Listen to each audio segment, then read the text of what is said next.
So in the last loading time, some people were asking, why does our sign have this crappy ing over the end of Loading Ready Run? This lovely sign was made for us by our friend Curtis, who you may know better as Takahata 101. And he designed it, or a friend of his designed it, and then Takahata produced it on this machine at the place that he works at, and was so pleased with how it looked, because it came out so well, that he didn't check that it was spelled correctly, and it actually says Loaded Ready Run. And he presented it to me at Desert Bus a couple years ago, and then I went, oh, that's kind of funny. And he realized, oh, at that moment, what the problem was. But we like it, so we've adapted. I like how that even though we've fixed it in the shittiest, most obvious way possible. Like, clearly the person screwed up on the N, like the G is shorter than all the other letters. It's really a testament to how we work here at Loaded Ready Run. Are we ready? We're currently in Saanich, outside Silver City at Telecom Mall. The name of this trail is the Colquitt's River Trail. This is not a summer suit. Okay, so or do they stop? I need to be an executive for this, and we decided that we need something that, of course, I can come crawling out of the bush in, but also makes me look like I'm an executive highly placed at DC Comics. And this seems to be the going concern.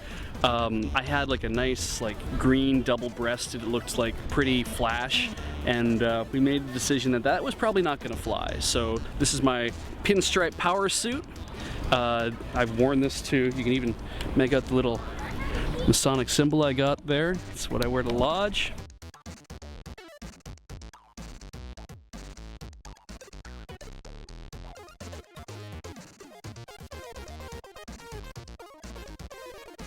Well, I didn't want to have the camera bag on my shoulder when I'm also carrying this, but I also wanted to have some counterweight on my shoulder to make this easier to carry. So I thought I would combine those notions and just hang the bag off the shoulder mount. Is it working? I think this seems to be better.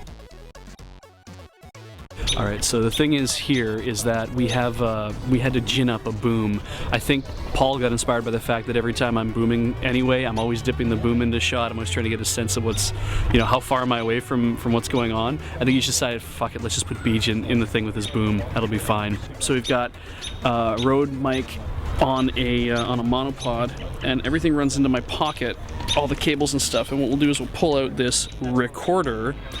And so my headphones also go into the pocket as well, and basically I'm just hiding and spying with all this stuff put together. Hopefully with the magic of cinema will make it look like it all belongs together.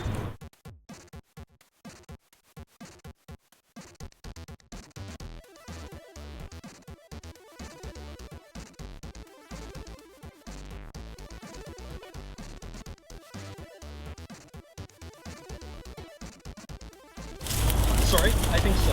Ugh, that went right in my ass.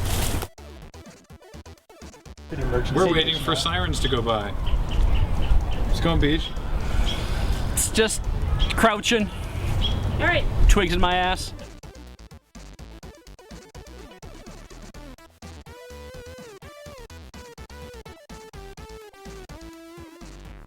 This very official looking check I did up this morning in Photoshop, and it's taken from just like the advertising website of a company that sells checks, right? That like you would resupply your checks with. And then I just put the DC Comics logo on it and addressed it to some guy I met on the street. Very official. There's an address on here that doesn't look like a fakey address. It actually is like a real address. So I looked it up on Google Maps, and it turns out to be the address of the company that makes the check. So like they were, as their sample, they were addressing a check to themselves.